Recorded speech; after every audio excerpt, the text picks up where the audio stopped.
Hello बच्चों, welcome to my channel नीलम त्यागी, जहाँ पे हम साइंस पढ़ रहे हैं। क्लास 8 की चैप्टर 1 हमने कल फिनिश कर लिया है, जिसमें हमने क्रॉप प्रोडक्शन एंड मैनेजमेंट के बारे में पढ़ा। Now today we will start our second chapter which is microorganisms, friend and foe. So before starting this chapter please let me know कि आपको कल या अभी तक 4 पार्ट में जो मैंने चैप्टर 1 आपको समझाया वो आपको अच्छे से समझ में आया या नहीं आया। प्लीज़ फीडबैक साथ में देते रहिए।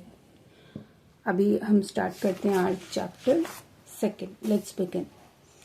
You have seen several kinds of plants and animals. However, there are other living organisms around us which we normally cannot see.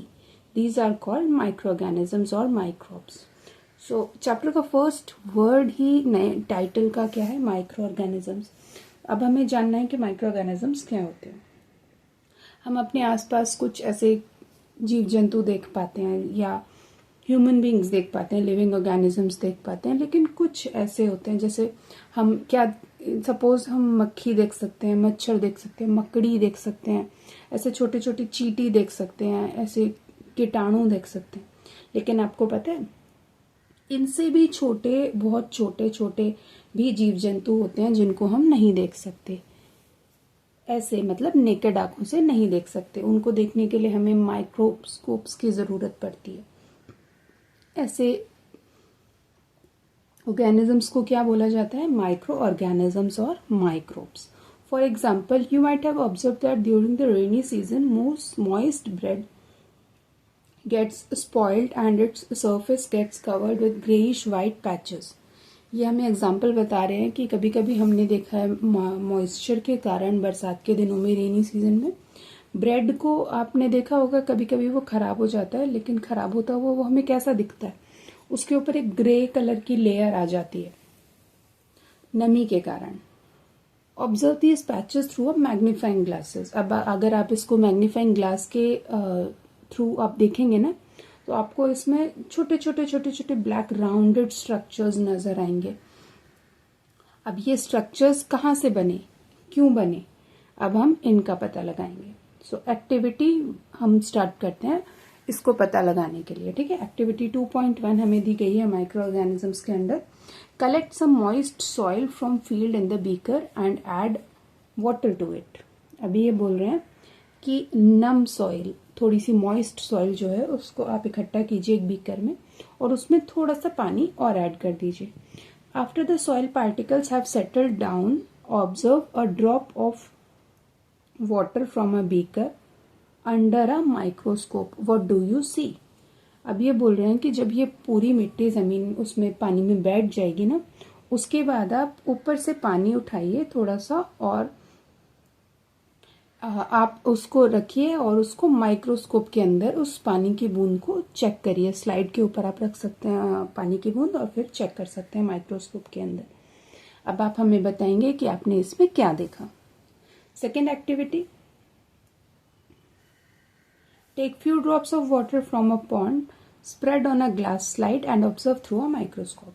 अभी इन्होंने बोला खेत में से मिट्टी लानी है, मतलब सरफेस पे से मिट्टी लानी है। अभी इन्होंने नेक्स्ट एक्टिविटी में क्या है, पॉन्ड में से आपको मिट्टी लानी है, पॉन्ड में से आपको पानी लाना है, उसकी एक बूंद को पानी ग्लास स्लाइड पर रख के माइक्रोस्कोप के अंदर देखना है। अब हमें उसमें पता है आपको क्या दिखेगा? हमको उसमें छोटे छोटे ऑर्गेनिजम्स दिखेंगे, वो हिलते हुए नजर आएंगे क्योंकि हम उनकी एक्टिविटीज को नहीं जानते। सो हमें वो बस हिलते हुए ही दिखाई देंगे।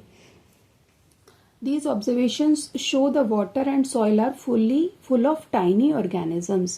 अब इससे हमें क्या पता चला कि जो पानी है उसमें खूब सारे organisms हैं, though not all of them fall into category of microbes. जिसमें कि सभी जो organisms हैं वो microbes की कैटेगरी में नहीं आएंगे। These microorganisms or microbes are so small in size that they cannot be seen with the unaided eyes. अभी मैंने आपको बताया था ना, नेकेड आइज से हम इनको नहीं देख सकते क्योंकि ये इतने छोटे होते हैं कि हम इनको देख ही नहीं पाएंगे। Some of these such as fungus that grow on bread can be seen with the magnifying glass, others can not be seen without the help of microscope. कुछ और माइक्रो ऑर्गेनिजम्स ऐसे होते हैं जो हमें मैग्नीफाइंग ग्लास की help से दिख सकते हैं, लेकिन कुछ उनसे भी ज़्यादा बहुत छोटे होते हैं जो हमें माइक्रोस्कोप के बिना तो दिख ही नहीं सकते.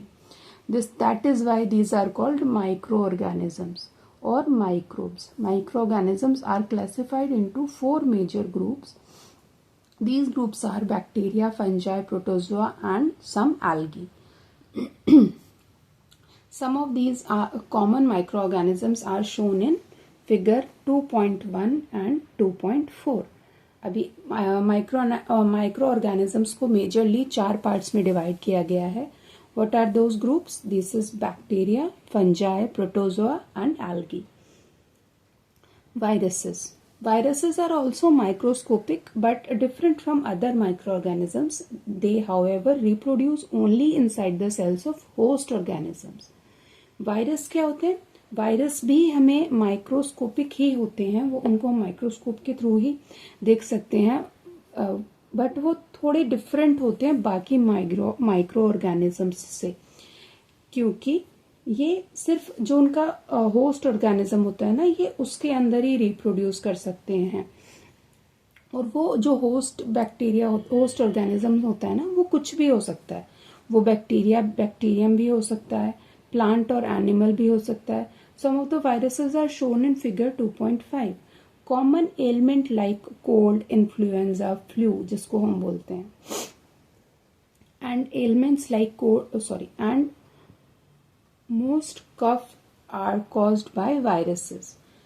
अभी एक वायरस हम सब ने फेस किया था, एक बहुत बड़ी पैंडेमिक हमने देखा था. क्या था वो? Corona virus. करेक्ट. तो वो भी एक वायरस ही था. अभी वो कैसा वायरस था? वो भी ऐसा ही वायरस था जिसको एक होस्ट ऑर्गेनिज्म चाहिए, इसको एक बॉडी चाहिए जिसमें ये पनप पाए, उसके बाद ये वहां से फैल जाता है. जैसे आपने देखा होगा घर में, अगर आप एक बच्चे को जुकाम हो गया, ठीक है, वो अगर मम्मा के पास में सो गया तो उससे मम्मा को हो जाएगा. सोना ही नहीं, मतलब ऐसे आप एक घर में है, उसने ऐसे स्नीज किया, कॉफ किया, करेगा, वो स्निफ करेगा, जो भी कुछ करेगा, उससे क्या होगा? वो जो कफ के बैक्टीरियाज हैं, वायरसेस हैं, वो रिलीज होंगे उसके अंदर से. और फिर हम इनहेल और एक्सेल का प्रोसेस तो हमारा हमेशा चलता ही रहता है 24/7. तो हम जब इनहेल करेंगे अपनी सांस को, तो वो वायरसेस जो जुकाम वाले बच्चे ने छोड़े हवा में, वो हम इनहेल कर गए. अब हमने वो इनहेल कर लिए, और डिपेंडिंग ऑन हमारी जो रोग प्रतिरोधक क्षमता होती है, इसको इंग्लिश में क्या बोलते हैं? जल्दी मुझे कमेंट सेक्शन में बताना आप. रोग प्रतिरोधक क्षमता, इसको हम क्या बोलते हैं? चैप्टर के एंड में मैं भी बता दूंगी. तब तक हम देखते हैं कौन कौन कमेंट में डालेगा. ठीक है, उस पर डिपेंड करता है कि हम उन ऑर्गेनिज्म से फाइट कर पाते हैं या नहीं कर पाते हैं. अगर हमारी इम्यूनिटी, मैंने बता दिया, अगर हमारी इम्यूनिटी अच्छी है, यानी कि स्ट्रांग है, तो हम छोटे मोटे जुकाम से ऐसे लड़ लेंगे, मतलब वो हमें इफेक्ट नहीं कर पाएगा ज्यादा. अगर हमारी थोड़ी वीक है, या फिर वायरस की थोड़ी और ज्यादा स्ट्रांग पावर है, तो हमें अच्छे से जुकाम हो जाएगा. ठीक है, तो ऐसे हमने क्या हुआ, हमारे अंदर वायरस का ट्रांसमिशन हो गया. अब हम कुछ ऐसे और एग्जांपल्स हैं caused by virus. Serious diseases like polio and chicken poxes are also caused by virus. ठीक है, diseases like dysentery, malaria are caused by protozoa. ये मलेरिया हुआ, डिसेंट्री हुआ, ये किसके थ्रू होते हैं? अभी हमने पढ़ा कफ एंड कोल्ड, ये सब बीमारियां होती हैं वायरसेस के थ्रू. अब डिसेंट्री, मलेरिया जैसी बीमारियां, ये किसके थ्रू होती हैं? ये प्रोटोजोआ होती है, ये प्रोटोजोन्स के थ्रू होती हैं. वेरास टाइफॉइड एंड ट्यूबरकुलोसिस, इसको टीबी भी बोलते हैं, ये होती हैं बैक्टीरियल डिजीजेस, ये बैक्टीरिया के थ्रू होती हैं. You have learned about some of these microorganisms in class 6th and 7th. अपने लास्ट 2 क्लासेस में भी इन सब के बारे में पढ़ा है. और ये देखो कितने अच्छे से हमको पिक्चर बना करके डिस्क्राइब किया गया है बैक्टीरियाज, राइट. और ये एल्गी, प्रोटोजोआ, ब्रेड मोल्ड्स, ये ब्रेड में फंगस जो आई थी, ये टाइप्स ऑफ फंगाइज हैं. अभी हम पढ़ते हैं फ्रेंडली माइक्रो ऑर्गेनिजम्स. अब ऐसा नहीं है बच्चों कि माइक्रो ऑर्गेनिजम्स हैं तो बस हमें नुकसान ही देंगे, ऐसा भी कुछ नहीं है. माइक्रो ऑर्गेनिजम्स फ्रेंडली भी होते हैं, क्योंकि ये प्रकृति है, प्रकृति हमें पॉजिटिवली भी इफ़ेक्ट करती है, नेगेटिवली भी इफ़ेक्ट करती है। पॉजिटिव चीज़ें भी इसमें बहुत हैं। अब माइक्रो ऑर्गेनिजम्स में एक छोटा सा एग्जांपल हम आपको देते हैं गुड माइक्रो ऑर्गेनिजम्स का। मम्मा दही जमाती है नाश्ते में, सबको मिलती है दही। वो दही कैसे बनी? हमने तो दूध ही रखा था, लेकिन अगर हम दूध ही रख देंगे तो वो दूध रहेगा, दही तो बनी नहीं वो। स्टिल अगर हम दूध में थोड़ी सी दही डाल दें, हाँ थोड़ी सी दही डाल दें, तो क्या होगी? वो आप देखेंगे 2 से 4 घंटे के अंदर वो दूध से दही में रूप बदल लेगी अपना। वो शक्तिमान से गंगाधर और गंगाधर से शक्तिमान हो जाती है। चलिए इसको अभी हम पढ़ते हैं। Let's continue the chapter. Where do microorganisms live? अब ये कहाँ रहते हैं माइक्रो ऑर्गेनिजम्स? हमें तो पता ही नहीं। जैसे हम सब रहते हैं तो हम अपने घरों में रहते हैं, राइट? बट ये माइक्रो ऑर्गेनिजम्स कहाँ रहते हैं, अभी पता लगाते हैं। Microorganisms may be single-celled like bacteria, some algae and protozoa, or multicellular such as many algae and fungi. They live in all types of environments ranging from ice cold climate to hot springs and deserts to marshy lands. क्या बोल रहे हैं हमको? ये हमको बोल रहे हैं कि बैक्टीरिया या algae या प्रोटोजोआ whatever, ये हर तरह के एनवायरनमेंट में रहते हैं depending on the various types of season और लैंड, कुछ भी हो ये हर जगह मिलेंगे आपको। They are also found inside the bodies of animals including humans. वो हमारे अंदर भी होते हैं और पशुओं के, जानवरों के अंदर भी मिलते हैं आपको। Some microorganisms grow on the other organisms while some others exist freely. कुछ माइक्रो ऑर्गेनिजम्स ऐसे होते हैं जो किसी भी चीज पर पैदा हो जाते हैं या दूसरे ऑर्गेनिजम्स पर पैदा हो जाते हैं, और कुछ होते हैं वो ऐसे ही उनको वो खुद ही एग्जिस्ट करते हैं, उनको किसी और ऑर्गेनिजम्स की जरूरत नहीं होती है पनपने के लिए।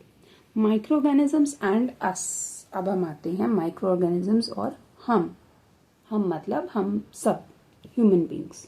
Microorganisms play an important role in our life. Some of them are beneficial in many ways, whereas some other are harmful and cause disease. Let us study about them in detail. अभी मैंने आपको बताया था कुछ friendly भी होते हैं और कुछ हमारे एनिमी भी होते हैं। एनिमीज के बारे में तो हमने पढ़ लिया थोड़ा सा, तो हमने पढ़ा है ना अभी, जैसे जिनसे हम बीमार हो जाते हैं। लेकिन अभी कुछ अच्छे वाले भी बताते हैं। अभी दुद्धू का दही मैम ने बताया था ना आपको। अभी स्टार्ट करते हैं। Microorganisms have been used for the production of alcohol since ages. ओ शराब, दुनिया बड़ी खराब है, सबसे भली शराब है। ओ लेकिन ये गंदी बात है। ओके, अब ये कैसे बनती है? अल्कोहल कैसे बना? माइक्रो ऑर्गेनिजम्स की हेल्प से पहले से, मतलब काफी पहले से बनता रहा है, since ages. They are also used in cleaning up of the environment. For example, the organic wastes, vegetable peels, remains of animals' feces, etc. अभी ये यूजफुल कैसे हुआ? यूजफुल ऐसे हुआ कि हमने लास्ट चैप्टर में क्या पढ़ा था? मैन्योर पढ़ा था ना, ऑर्गेनिक मैन्योर। वो कैसे बना था? कुछ माइक्रो ऑर्गेनिजम्स की वजह से जो वेजिटेबल्स के छिलके थे, फलों के छिलके थे, काउडंग था या ऐसा कुछ वेस्ट था जो डिकम्पोज हो सकता है, उनको हमने माइक्रो ऑर्गेनिजम्स की हेल्प से वो क्या हो गए? वो डिकम्पोज हो गए और बाद में वो किस चीज में परिवर्तित हो गए? खाद में परिवर्तित हो गए। और वो हमें कैसे हुए? यूजफुल हुए, क्योंकि उससे हमारी फसल को फायदा मिला। ओके, अब are broken down into harmless and unusable substances by bacteria. ये तो मैंने आपको बता दिया। Recall that bacteria are also used in preparation of medicines. In agriculture, they are used to increase soil fertility by fixing nitrogen. ये भी हमने अभी लास्ट चैप्टर में जस्ट कंप्लीट किया है, राइट? अब making of curd and bread. You have learnt in class 7th that milk has turned into curd by bacteria. Curd contains several microorganisms of these. The bacteria Lactobacillus. Class 7th that milk has turned into curd by bacteria. I saw that my mother added a little curd to warm milk and it that too